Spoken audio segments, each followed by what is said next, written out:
Pemirsa, setelah siaran analog resmi dimatikan, Komisi Penyiaran Indonesia Daerah KPD Sulawesi Selatan mengimbau masyarakat untuk segera melakukan pembelian set-top box agar dapat menyaksikan siaran TV digital. Sebenarnya kita menunggu Metro.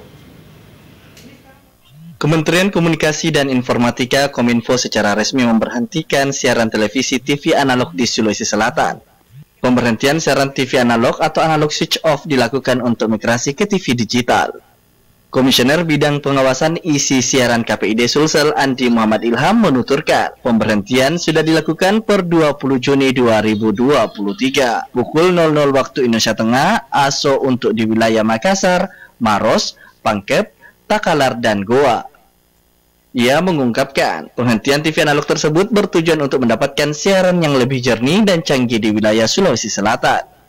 Sehingga untuk sebagian kabupaten di Sulsel sudah tidak bisa lagi menikmati siaran TV analog dan harus beralih ke TV digital dengan membeli set-top box sebagai alat yang merubah siaran analog menjadi digital.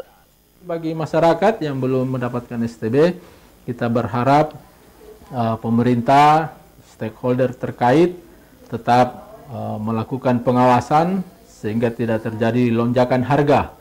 Karena selama ini kementerian telah menyampaikan bahwa harganya itu 2,5 sampai 350 ribuan, sehingga tentu tetap terjangkau oleh masyarakat, sehingga tetap mendapatkan tayangan-tayangan yang sesuai dengan standar dari KPI, sesuai dengan pedoman perilaku penyiaran dan standar program siaran.